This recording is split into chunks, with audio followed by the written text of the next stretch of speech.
Hello दोस्तों, स्वागत है आप सभी का एजुकेशन के 86 और वाईटी एजुकेशन के इस प्लेटफॉर्म पे। चैनल पे आप नए हैं तो प्लीज चैनल को सब्सक्राइब कर लीजिएगा। आज के इस वीडियो के माध्यम से हम वन लाइनर प्रश्नों को देखेंगे, जहाँ पे जीके जीएस यानी कि जनरल नॉलेज और जनरल साइंस से संबंधित एनसीईआरटी आधारित प्रश्न हम आप तक साझा करने जा रहे हैं। तो कुछ मिनटों में ये सारे 100 प्रश्न आप तक सामने होंगे और ये 100 प्रश्नों के उत्तर भी आपको याद रखने होंगे। यहाँ से क्वेश्चन जो है आपकी परीक्षा में पूछे जाने की संभावना है। तो बिहार में मद्य निषेध सिपाही भर्ती को लेकर परीक्षा है 679 पदों के लिए, जिसका एग्जाम डेट 29 जनवरी निर्धारित है। लेकिन अभी भी कोई ऑफिशियल जानकारी नहीं है इस एग्जाम को लेकर कि होगा या रद्द होगा या स्थगित होगा या आगे जाएगा इसका डेट, है ना। तो अगर आगे जाता है तो आपके लिए बहुत अच्छी बात है, ज्यादा से ज्यादा क्वेश्चन हम आप तक साझा कर सकते हैं। तो शर्त है कि आपको ये वीडियो देखना होगा और लाइक करना होगा और शेयर करना होगा। तो चलिए फटाफट इतना काम कर लीजिए और जुड़ जाइए हमारे साथ इस क्यूज सिनेरियो में। तो पहला क्वेश्चन आपके सामने है कि देखिए, क्वेश्चन पूछा गया है कि हर पौधे में प्रकाश संश्लेषण की इकाई को क्या कहते हैं। तो आप लोग पढ़े होंगे क्लोरोप्लास्ट, ठीक है। अब क्लोरोप्लास्ट कर लीजिए या क्वांटोज्म कह लीजिए, ठीक है। आंसर यहाँ पे कर लीजिए क्वांटोज्म या क्लोरोप्लास्ट कह लीजिए। जहां पर हरे पौधों में हर लवक और पादप की यहाँ जानकारी हमें मिलती है। ये जो इसकी इकाई होती है हम लोग क्लोरो प्लास्ट कहते हैं या इसको क्वांटोज्म कहते हैं। अगला क्वेश्चन है दोस्तों कि न्यूटन न्यूटन प्रति किलोग्राम किस भौतिक राशि का मात्रक है।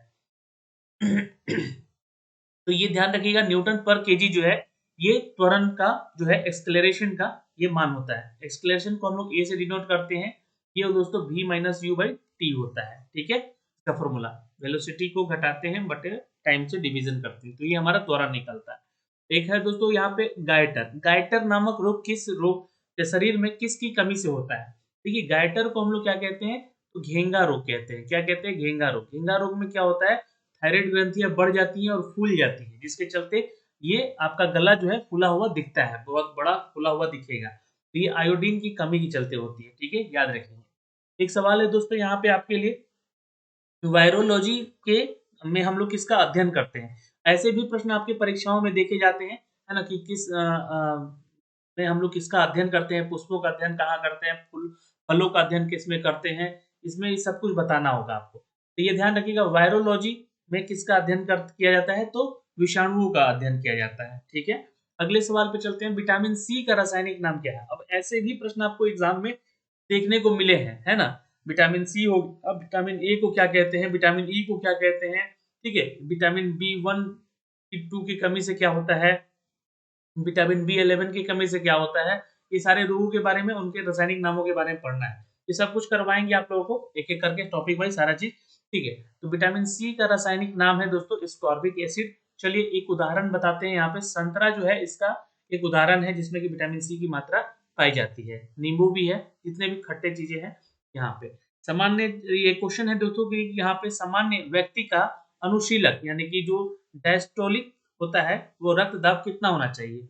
तो जब भी आप लोग किसी का जो है ना रक्त दाब यानी कि बीपी वगैरह मापते हैं, ब्लड प्रेशर वगैरह, तो ये ध्यान रखिएगा उसमें 80 मिली जो है पारा जो है आपका बढ़ेगा, ठीक है।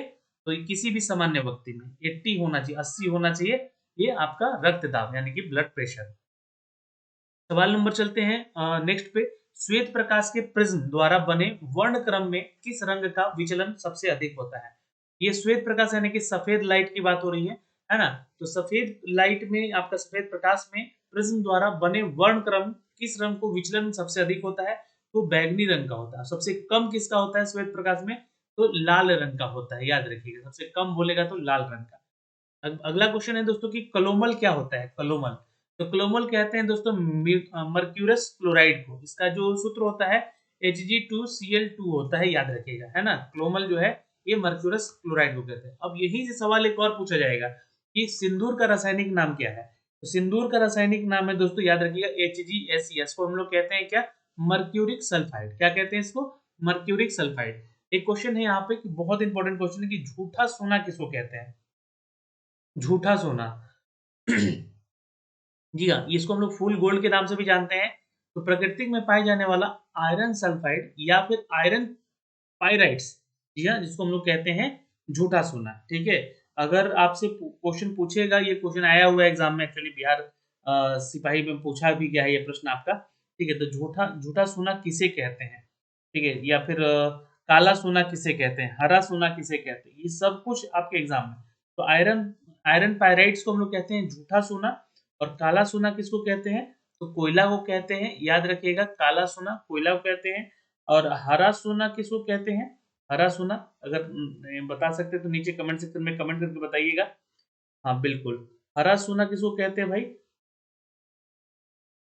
बिल्कुल बिल्कुल। और पीला सोना भी यहाँ पे है, ये ध्यान रखिएगा। सरसों को पीला सोना कहते हैं, और सरसों को एक व्यापारिक फसल भी कहते हैं, ठीक है। और तरल सोना किसको कहते हैं, तो पेट्रोल को कहते हैं तरल सोना, तो कहते हैं पेट्रोल को, ठीक, याद रखिएगा। और पीला सोना किसको कहते हैं, आप हमें कमेंट सेक्शन में कमेंट करके जरूर बताइएगा। एक सवाल है यहाँ पे दोस्तों की बहुत है, पेनक्रियाटिक जूस में पाए जाने वाला एंजाइम, तो बिल्कुल इसको कहते हैं ट्रिप्सिन एंजाइम। ये क्वेश्चन आया हुआ है एग्जाम में, नोट कर लीजिएगा दोस्तों। यहाँ लाइपेज पढ़े हैं, लाइपेज, लाइपेज एक एंजाइम है जो कि अग्नाशय के रस में पाया जाता है, और इसमें दोस्तों एक इम्लिसिफाइड वसा यानी कि जो फैट होता है टूटने के जिम्मेवार होता है, जो कि अग्नाशय में स्रावित होता रहता है। वहीं पे पेनक्रियाटिक जूस भी बनता है, जो कि एक एंजाइम है, उसको कहते हैं ट्रिप्सिन एंजाइम। सवाल है अगला यहाँ पे, आतो यानी कि एंजाइम में प्रोटीन को अमीनो अम्ल में अपघटित करने में उत्प्रेरक होता है। जी हाँ, आतो यानी कि आपके आंत में, जी हाँ, प्रोटीन को अमीनो अम्ल में अपघटित करता है, इसका जिम्मेवार होता है पेप्सिन एंजाइम। ये भी क्वेश्चन पूछा गया है, याद रखिएगा, इंपॉर्टेंट है क्वेश्चन ये। सवाल है अगला यहाँ पे देख सकते हैं, एस्ट्रोडी यानी कि किसको कहते हैं, क्या है ये एस्ट्रोडी, ये ब्रह्मांड के विकास का अध्ययन करने वाला जापानी एक्सरे उपग्रह है, जिसको हम लोग एस्ट्रोडी के नाम से जानते हैं। अब आइए कुछ क्वेश्चन आपके साइंस के और भी हैं। हरे पौधे में प्रकाश संश्लेषण की इकाई कहलाती है दोस्तों क्वांटोज्म, याद रखिएगा। शरीर में अ, रक्त सफेद कोशिकाओं को मुख्य कार्य कौन करता है, तो शरीर में बीमारियों से बचाने का कार्य करता है रक्त सफेद, WBC। मछली के हृदय में कितने प्रकोष्ठ होते हैं, ये क्वेश्चन पूछा गया है एग्जाम में, स्टार मार्क लगा लीजिएगा। तो मछलियों में 2 कोष्ठ होते हैं, 2 चैम्बर होते हैं, जो कि उनके हार्ट में होते हैं। मनुष्यों में 4 होते हैं। मानव शरीर में रक्त के अवांछनीय पदार्थों को पृथक करने का कार्य कौन सा अंग करता है, ये क्वेश्चन भी आ चुका है एग्जाम में। यह मानव शरीर के रक्त में है ना, ब्लड में अवांछनीय पदार्थों को अलग करने का कार्य कौन करता है, तो विक्र यानी कि आपकी किडनी करती है। सवाल है अगला यहाँ पे कि 40 वर्ष पूरे हो जाने पर चर्चित अप्सरा क्या है, तो अप्सरा जो है देखिए आप लोग पढ़े होंगे, न्यूक्लियर रिएक्टर था एक दोस्तों, यह, और ये संबंधित किससे आप बताइए कमेंट सेक्शन में कमेंट करके। यह अप्सरा सैटेलाइट या अप्सरा न्यूक्लियर रिएक्टर, यह 40 वर्ष इसका पूरा हो चुका है। आपको बता दें कि भारत का सबसे पुराना अनुसंधान रिएक्टर है ये, और जो कि रिएक्टर भाभा परमाणु अनुसंधान केंद्र के द्वारा डिजाइन किया गया है, जिसका नाम अप्सरा रखा गया था। यह यूनाइटेड किंगडम से सहायता के साथ इसको बनाया गया था, ठीक है, यूके की सहायता से इसको बनाया गया था, इसका नाम अप्सरा रखा गया था, ठीक है। इसको याद रखिएगा, असिस्टेंट IMD टेंटेटिव जो है आपको दिया गया था, ये क्वेश्चन पूछा गया था यहाँ पे। और 40 वर्ष पूरा हो गया है, अप्सरा है नाम, न्यूक्लियर रिएक्टर है, और यूके की मदद से इसको बनाया गया है, और इसका जो है भाभा परमाणु अनुसंधान केंद्र में इसको डिजाइन किया गया। अगला क्वेश्चन है दोस्तों यहाँ पे कि डायनेमो का क्या कार्य है, तो उत्तर याद रखिएगा, यांत्रिक ऊर्जा से विद्युत ऊर्जा का उत्पादन करता है ये, ठीक है। आंसर कर लीजिएगा यहाँ पे, डायनेमो का कार्य क्या है, यांत्रिक यानी कि मैकेनिकल, जो आपका एनर्जी है उसको किस में कन्वर्ट करता है, तो इलेक्ट्रिकल एनर्जी में कन्वर्ट करता है, ठीक है।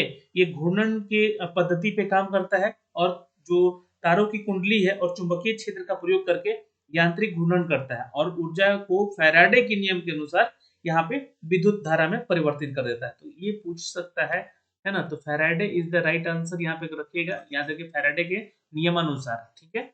अब देखिए, पिच पिच ब्लेडली नोट्स कर सकते हैं यहाँ पे, पिच ब्लेडी में कौन सा रेडियो एक्टिव तत्व प्राप्त किया जाता है,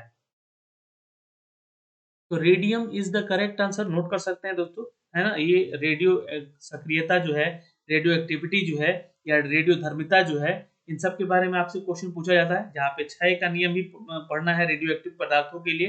तो ये कौन दिए थे, तो याद रखेंगे, है ना। और इसमें पिच ब्लेडी से कौन सा हमें रेडियो एक्टिव तत्व प्राप्त होता है, तो रेडियम प्राप्त होता है।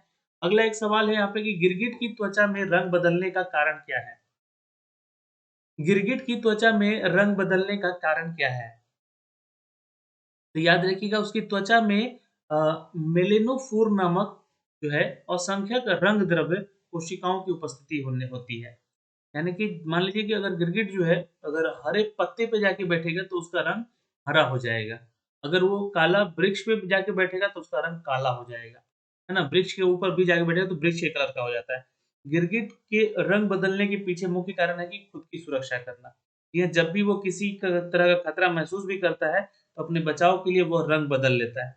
इसके अलावा शिकार करने और जो मादा गिरगिट होती है उसको आकर्षित करने के लिए भी जो नर गिरगिट होता है वो अपना रंग बदलता है। ठीक है? तो ये क्यों होता है भाई? तो त्वचा में मेलेनोफोर नामक एक असंख्यक रंग द्रव्य है उसमें, जिसके चलते उसका रंग बदलता है। सवाल है अगला यहाँ पे प्रकृति में सबसे अधिक मात्रा में पाए जाने वाला कार्बनिक यौगिक कौन-सा है? तो यौगिक पूछा गया है इसलिए इस कार्बनिक यौगिक है ये cellulose is the right answer. पृथ्वी पर सबसे प्रचुर मात्रा में कार्बनिक यौगिक यही है और इसका उपयोग जो है कपड़ा उद्योग में किया जाता है, कागज़ उद्योग में किया जाता है, कागज़ में भी बनाने में उपयोग होता है और कपास में भी इसका उपयोग होता है, कपास में भी इसका उपयोग होता है, याद रखिएगा, है ना? इन सभी में सेलुलोज पाया जाता है।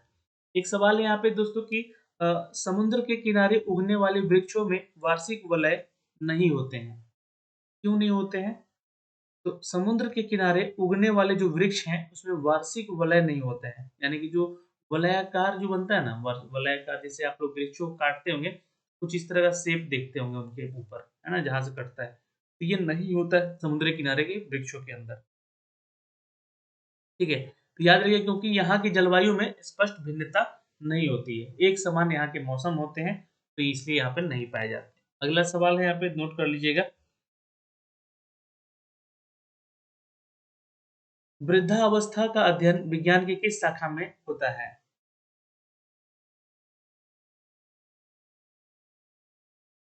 तो याद रखेंगे दोस्तों ये है जीरोंटोलॉजी, ठीक है? क्या कहेंगे? जीरोंटोलॉजी, ठीक है? इसमें हम लोग क्या करते हैं जो भी व्यक्ति धीरे-धीरे बूढ़ा होता है उसके ऊपर अध्ययन करते हैं, इसके पहलुओं को देखते हैं, उसका अध्ययन हम लोग इस सिचुएशन में करते हैं, ठीक है? जीरोंटोलॉजी। अगला सवाल है यहाँ पे दोस्तों डोलोमाइट किसका अयस्क है? डोलोमाइट तो देखिए कैल्शियम का अयस्क है ये, याद रखिएगा, है ना? कैल्शियम तो इसका फ़ॉर्मूला भी देखिए डोलोमाइट का CaCOS लिखा हुआ है। डोलोमाइट एक मैग्नीशियम का और कैल्शियम का भी अयस्क होता है, तो MgCOS भी होता है, याद रखिएगा और जो कि डोलोमाइट कहलाता है। डोलोमाइट दोस्तों जनरली यहाँ पे कैल्शियम लिख दिया गया है, कैल्शियम और मैग्नीशियम दोनों लिखना था यहाँ पे, ठीक है? और इसका ध्यान रखिएगा डोलोमाइट जो है 45% से अधिक हो जाता है उसका शुद्ध, तो उसको डोलोमाइट कहते हैं, ठीक है? याद रखेंगे और मैग्नीशियम जो है और जैसे ही वो कम होएगा तो डोलोमाइट भी कहलाएगा लेकिन कैल्शियम के साथ उसका रिएक्शन रहेगा। यहाँ पे मैग्नीशियम भी लिख लीजिएगा साथ में। अच्छा अगला प्रश्न है कि खट्टे फलों में कौन-सा विटामिन पाया जाता है? तो विटामिन या सी पाया जाता है, यहाँ पे लिख लीजिएगा खट्टे फलों में विटामिन सी पाया जाता है। सवाल है यहाँ पे दोस्तों नोट कर लीजिएगा, ध्वनि की तीव्रता मापने वाला यंत्र क्या कहलाता है? बिल्कुल ऑडियोमीटर कहलाता है, याद रखिएगा इसको स्वर्णमापी भी कहते हैं। मनुष्य द्वारा ध्वनि सुनने की क्षमता वाला यंत्र है ये ऑडियोमीटर, ठीक है। दूध का खट्टा होना किसके द्वारा होता है? दूध का खट्टा होना जीवाणुओं के द्वारा होता है, ठीक है। दूध का खट्टा होना किसके द्वारा होता है? ठीक है, तो ये जीवाणुओं के द्वारा होता है और ये दोस्तों याद रखिएगा दूध या दही में, है ना? दही में क्या होता है? दही में लैक्टिक अम्ल की उपस्थिति होती है। दूध का खट्टापन लैक्टिक अम्ल की उपस्थिति के चलते होता है, जो कि इसमें एक जीवाणु मौजूद होता है। ठीक है? सवाल नंबर चलते हैं अगले पे भागीरथी और अलकनंदा के संगम पर स्थित है। बिल्कुल, देखिए जो गंगा आती है ना, गंगा जो गंगोत्री से निकल कर आती है, तो जैसी भगीरथी और अलकनंदा के संगम पे यहाँ पे मिलान करती है, तो वो देवप्रयाग जगह है दोस्तों, ठीक है? उत्तराखंड में टिहरी गढ़वाल जिले में स्थित है, याद रखेंगे और यह नगर पालिका है दोस्तों देवप्रयाग, ठीक है? कहाँ पे है? उत्तराखंड में। ये वो नहीं है, उत्तर प्रदेश वाला नहीं है, ठीक है? प्रयागराज, ये उत्तराखंड में ही है। सवाल नंबर चलते हैं दोस्तों यहाँ पे नेक्स्ट यहाँ पे सतपुड़ा और विंध्य के बीच की नदी बहती है। सतपुड़ा के जंगल और विंध्य पर्वत श्रृंखला जो है उसके बीच नर्मदा नदी निकलती है। नर्मदा नदी का उद्गम स्थल पूछेगा, बताइएगा अमरकंटक है, अमरकंटक है, याद रखेंगे अमरकंटक से 3 नदियाँ निकली हैं। एक तो महानदी, दूसरा सोन नदी और तीसरा है नर्मदा।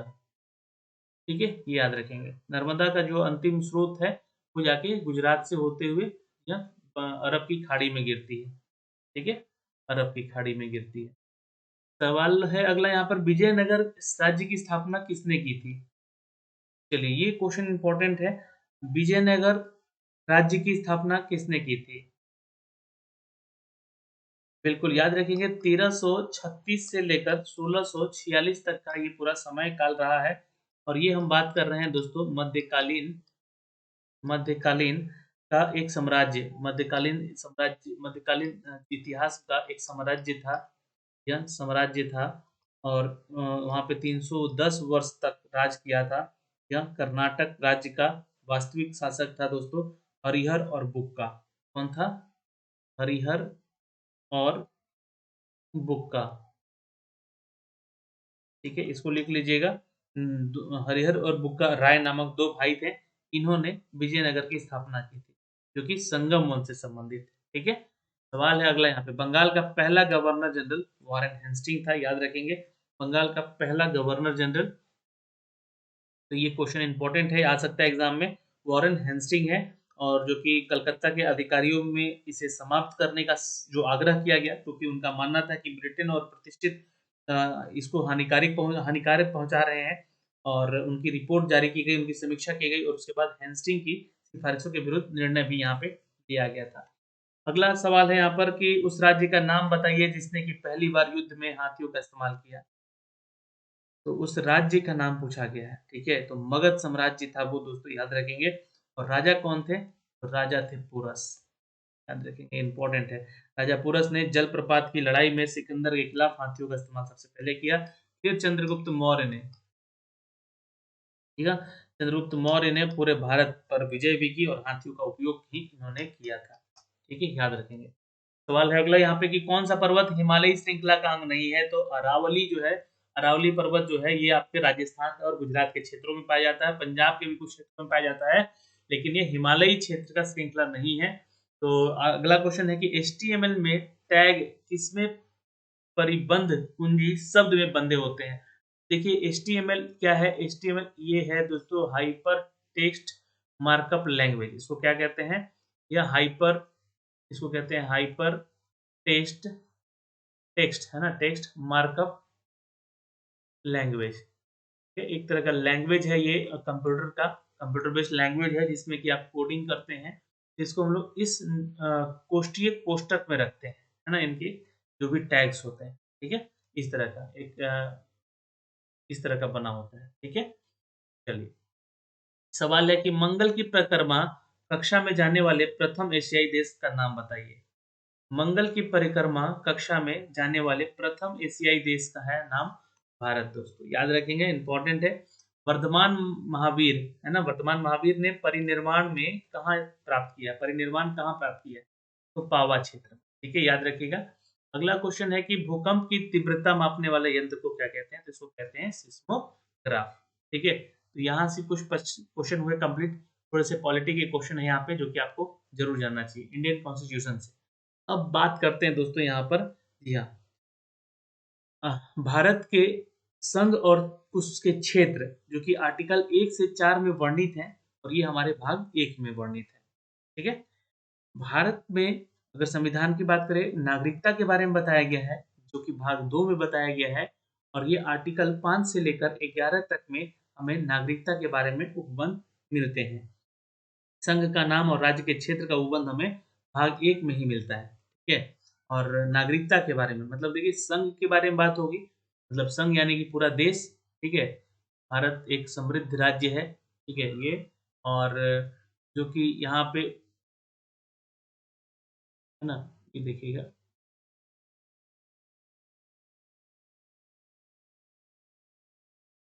तो ये जो है भारत एक समृद्ध राज्य है, जहाँ पे आपको पूरे संघ के बारे में, है ना, कंप्लीट इंडिया के बारे में पता चलता है। और उसमें नागरिक जो लोग रह रहे हैं, चाहे किसी भी राज्य में हो, है ना, किसी भी राज्य में नागरिक वो रह रहे हैं, तो उनके बारे में वर्णन हमें आर्टिकल 5 से 15 में मिलता है, भाग 2 में। भाग 3 हमारा है दोस्तों, याद रखेंगे, जिसमें कि मूलभूत अधिकारों के बारे में बताया गया है, और ये आर्टिकल 12 से 35 में इसका वर्णन किया गया है। ठीक है, याद रखिएगा, इंपॉर्टेंट है, क्वेश्चन आ सकता है एग्जाम में ये सब, है ना, क्वेश्चन पूछा भी जाता है।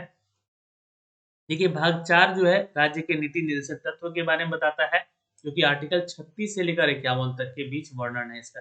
अब क्वेश्चन कहीं से उठा के पूछेगा कि राज्य के नीति निर्देशक तत्व जिस जिस भी तथ्य से संबंधित है, तो भाग अगर पूछ देगा तो भाग 4 में ही है, और अगर आर्टिकल पूछेगा तो आर्टिकल 36 से लेकर 51 तक के बीच में इसका वर्णन हमें देखने को मिलता है। ठीक है। भाग 4 के ए में, ठीक है, तो मूल कर्तव्यों के बारे में बताया गया है, कि आर्टिकल जो संबंधित है 51 ए से ही सिर्फ संबंधित है। फिर भाग 5 है हमारा, तो संघ है। संघ के बारे में हमें पता चलता है, जो कि आर्टिकल 52 से लेकर 151 के बारे में हमें आर्टिकल में इसके बारे में वर्णन है।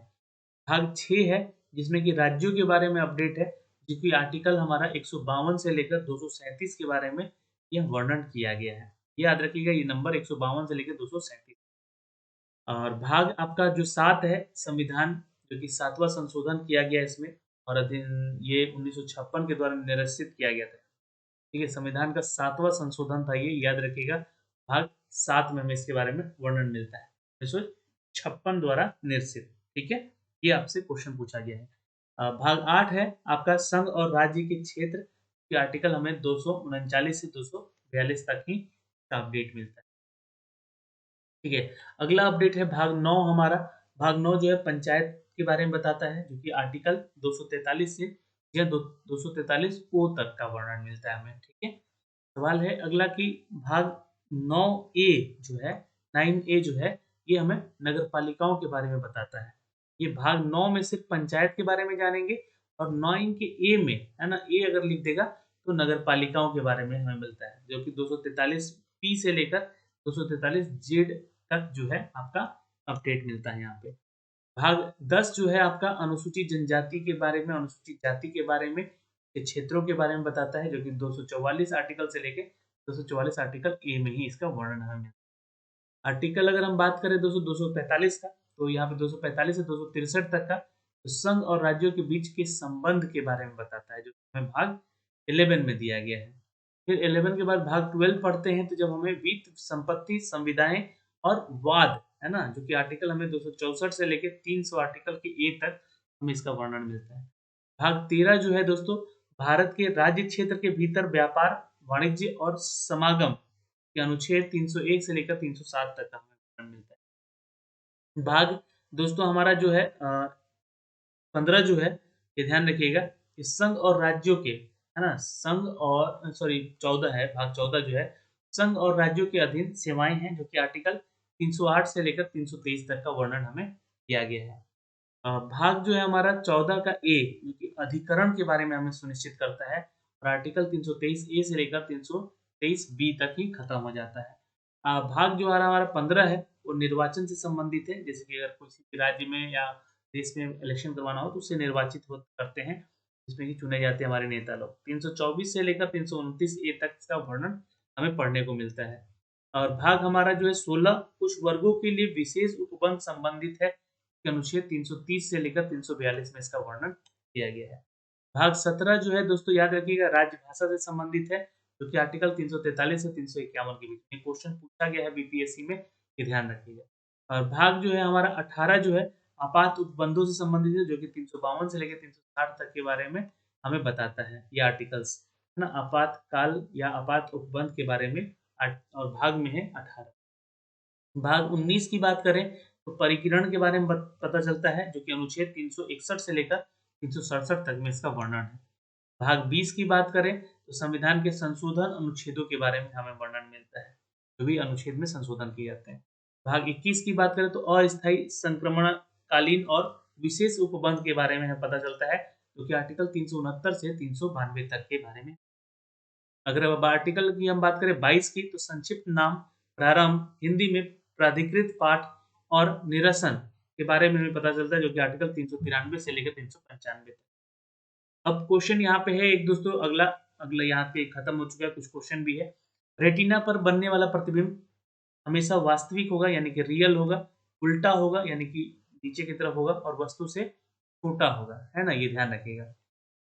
अगला है कि पोलियो का टीका सर्वप्रथम किसने तैयार किया था? याद रखेंगे, जोन्स साल्क ने किया था। ये क्वेश्चन बिहार सिपाही में पूछा गया है, इंपॉर्टेंट है, याद रखिए। गोबर गैस का मुख्य संघटक क्या है? तो भाई मीथेन है, CH4 से इसको हम लोग डिनोट करते हैं, यहाँ पे याद रखें। अगला सवाल है यहाँ पे कि हरे पौधे में प्रकाश संश्लेषण की इकाई क्या कहलाता है? तो क्वांटोज में यानी क्लोरोप्लास्ट भी कहते हैं इसको। और न्यूटन किलोग्राम प्रति किलोग्राम किस भौतिक राशि है? तो त्वरण का है भाई, यह हो चुका है। ये भी क्वेश्चन करवा चुके हैं। वायरोलॉजी वायरस संबंधित है। विटामिन सी का रासायनिक नाम फॉर्मिक एसिड है, ये भी हो चुका है, ये भी हो चुका है। ये लग रहा है क्वेश्चन यहाँ पे फिर से रिपीट हो गया। ठीक है। प्रोटीन किस गैस का प्रमुख यौगिक है? तो यहाँ पे नाइट्रोजन याद रखेंगे। और इथेलॉजी इथेलॉजी जो है इथोलॉजी इथोलॉजी किसका अध्ययन है? याद रखिए जानवरों में व्यवहार का अध्ययन है। इसके इनके सामान और वातावरण का भी अध्ययन हम लोग करते हैं इथोलॉजी में। सूर्य प्रकाश की सहायता से शरीर में किस विटामिन का निर्माण करता है? तो विटामिन डी। देखिए सूर्य के प्रकाश से हमें विटामिन डी प्राप्त होता है और दूध पीने से भी आपको विटामिन डी की प्राप्ति होती है। किन तरंगों की सहायता से चमगादड़ जो है यानी कि जो बैट्स होते हैं रात में सुरक्षित उड़ते हैं? तो वो प्राश्रव्य तरंगे छोड़ते हैं, अल्ट्रासोनिक वेव जो है चमगादड़ छोड़ते हैं, जैसे कि कहीं दीवार में टकराने से पहले ही उनको ये आभूति हो जाती है कि सामने कोई है, वहां से लौट आते हैं। तो ये ध्यान रखिएगा। और एचआईवी विषाणु कौन सा रोग होता है? एचआईवी विषाणु से हमें एड्स रोग हो सकता है। ठीक है। अगला सवाल था कि रक्त का थक्का जमाने में कौन सा विटामिन सहायक होता है? तो विटामिन के की मदद से। सवाल है अगला कि एम्पियर सेकेंड मात्रक होता है। एम्पियर सेकेंड आवेश का मात्रक होता है। ठीक है। और लाफिंग गैस कौन सा होता है? लाफिंग गैस नाइट्रस ऑक्साइड होता है दोस्तों, याद रखिए, है ना। और नाइट्रोजन से संबंधित है नाइट्रस ऑक्साइड। सवाल है कि बाह्य चुंबकीय प्रभावों से वैज्ञानिक यंत्रों की रक्षा की जाती है। बिल्कुल, बाह्य चुंबकीय प्रभावों से वैज्ञानिक यंत्रों की रक्षा की जाती है लौह कवर में रखकर, है जो कवर कर दिया था लोहे से। अगला सवाल है कि परमाणु बिजली घरों में किस प्रकार की न्यूक्लियर अभिक्रिया होती है? याद रखिएगा न्यूक्लियर संलयन से, न्यूक्लियर फ्यूजन से, है ना। बिजली घरों में किस प्रकार की न्यूक्लियर अभिक्रिया होती है? परमाणु बिजली घरों में न्यूक्लियर संलयन किया जाता है। अब कुछ त्योहार हैं उनके राज्य हैं, जैसे कि हॉर्नबिल फेस्टिवल नागालैंड के लिए फेमस है। ठीक है, याद रखिएगा, इंपॉर्टेंट है क्वेश्चन। और मांडू उत्सव जो है मध्य प्रदेश के लिए जाना जाता है। मांडो, वहां पे एक जगह भी है, किला भी है मांडो का, है ना। चेरी ब्लॉसम जो है चेरी ब्लॉसम फेस्टिवल मेघालय का है। और धानु यात्रा महोत्सव उड़ीसा में संबंधित है, जो कि भगवान पुरी, जो पुरी में ही होता है दोस्तों, याद रखेंगे। और न न अखाई महोत्सव ये उड़ीसा का संबंधित है, याद रखिएगा। जल्लीकट्टू जल्लीकट्टू महोत्सव तमिलनाडु से संबंधित है। और फ्लेमिंगो उत्सव जो कि आंध्र प्रदेश से संबंधित है। अतः प्रगणय महोत्सव तेलंगाना से संबंधित। और बोलानु बोलानु उत्सव जो है तेलंगाना से संबंधित है। बद्धकम्मा बद्धकम्मा जो है उत्सव आपका तेलंगाना से आता है। और लाई हरोबा त्योहार त्रिपुरा से। लोसार त्योहार जो है हिमाचल प्रदेश से। फागली महोत्सव जो है हिमाचल प्रदेश से संबंधित है।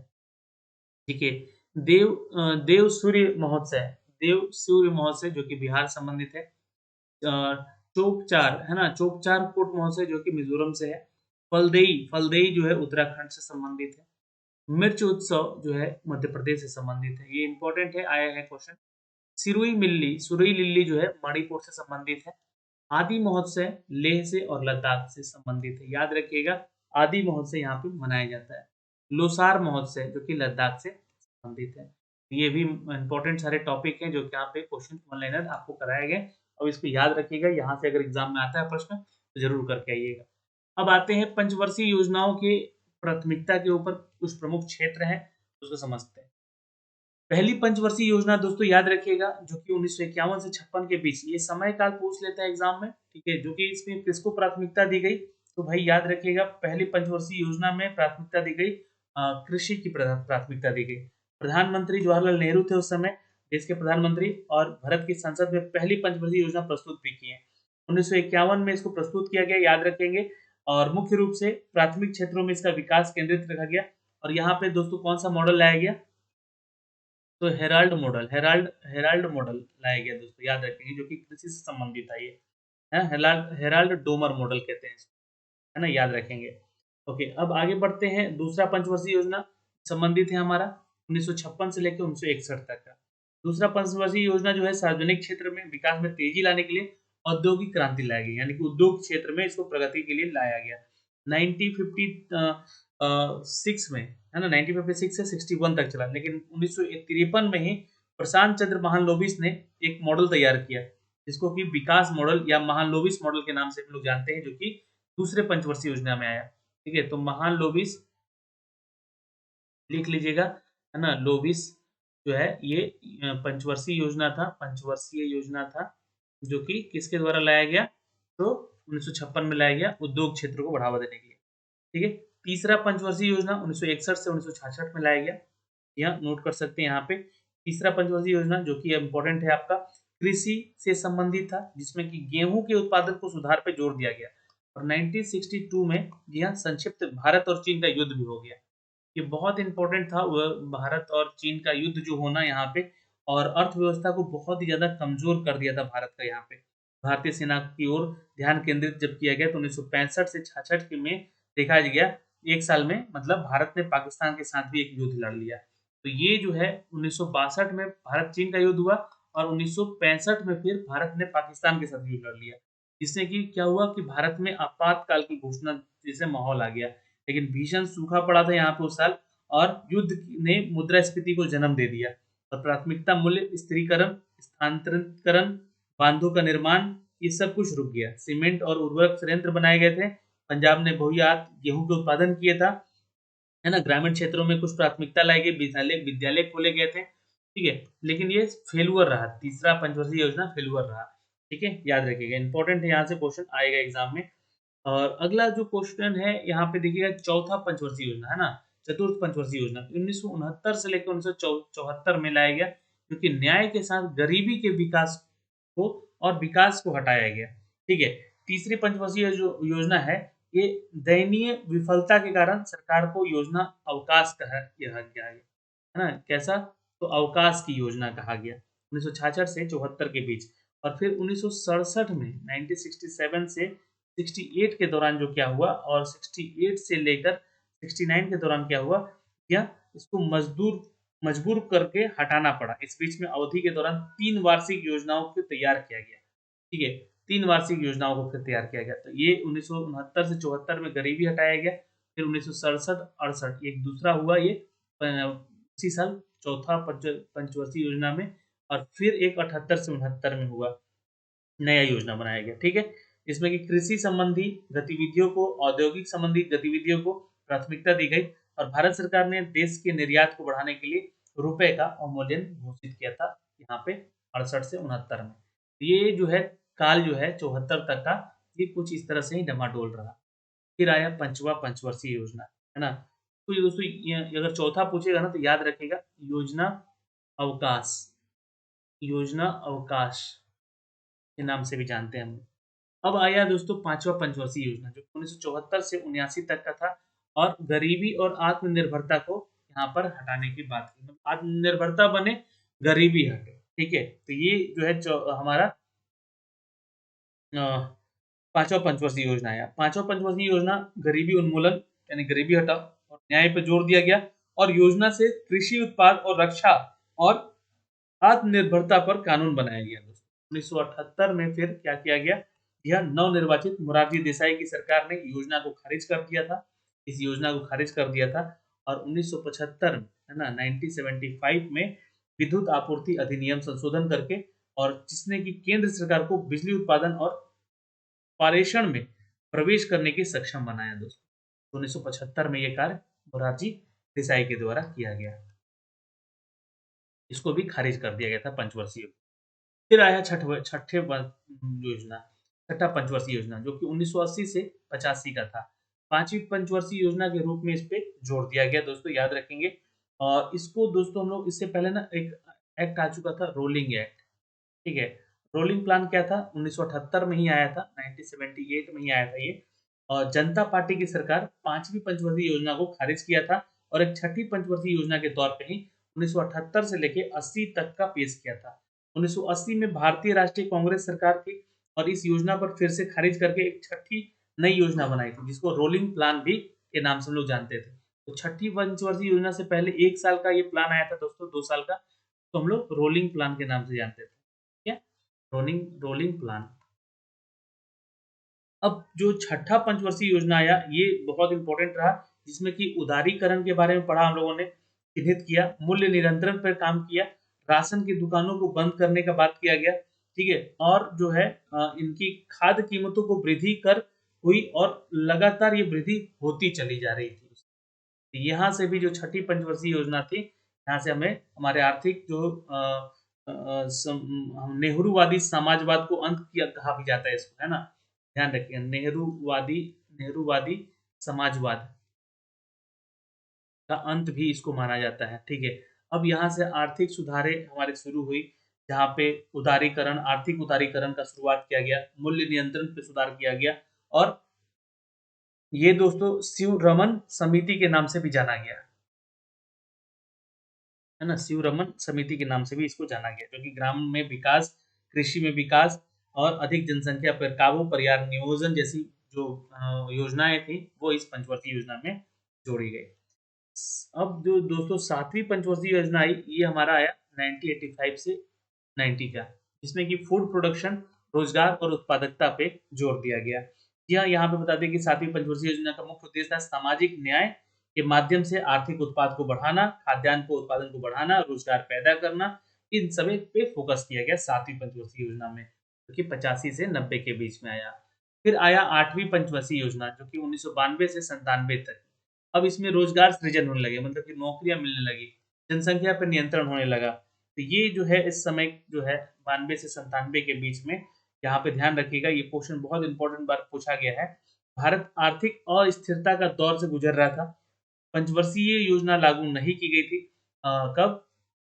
1989 से 91 के बीच में। फिर इसको लागू किया गया 1990 से 92 के बीच में, ठीक है। 1992 तक केवल वार्षिक योजना शुरू की गई, और 1991 में भारत को विदेशी मुद्रा भंडार में संकट का सामना करना पड़ा था, ठीक है। तो यहाँ से उदारीकरण जो है हमारे देश में शुरू हुआ, है ना। भारत में आर्थिक अस्थिरता आई, है ना।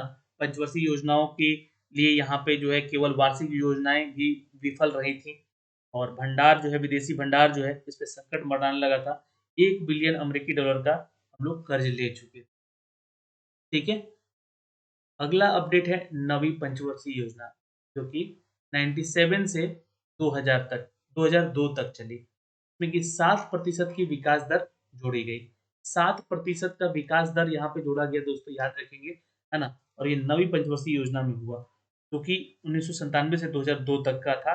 50 वर्षों के बाद अटल बिहारी वाजपेयी की नवी योजना के पंचवर्षीय योजना के दौरान भारत के प्रधानमंत्री बने थे, और नवी योजनाओं में मुख्य रूप से आर्थिक और सामाजिक विकास को बढ़ावा देने के लिए अव्यक्त और स्पष्टीकरण लाया गया, आर्थिक क्षमता को बढ़ाया गया, यह गरीबी पर पूर्ण उन्मूलन के लेकर जितने भी प्रयास थे, उन प्रयासों को सामाजिक क्षेत्र में मजबूत बनाने को लेकर पेशकश किया गया। फिर आया दोस्तों 10वीं पंचवर्षीय योजना, ठीक है। 10वीं पंचवर्षीय योजना है, जो कि आपका शुरू हुआ 2002 से लेकर 2007 के बीच में। इसमें मुख्य उद्देश्य क्या थे? तो स्वरोजगार, यानी कि बिजनेस खुद का बढ़ाना, संसाधनों का विकास करना, जिसमें कि 8% सरल जो कि सकल घरेलू उत्पाद होता है ना, जीडीपी जो होता है, की वृद्धि देखी गई। फिर 2007 में गरीबी पर 5% की कमी देखी गई। फिर उसमें कम से कम श्रम शक्ति को जोड़ने के लिए लाभकारी और उच्च गुणवत्ता वाला रोजगार प्रदान किया गया। फिर उसके बाद 2007 में साक्षरता और मजदूरी दरों में लैंगिक अंतर में कमी देखी गई, जो कि लगभग 50% कमी आई थी यहाँ पे।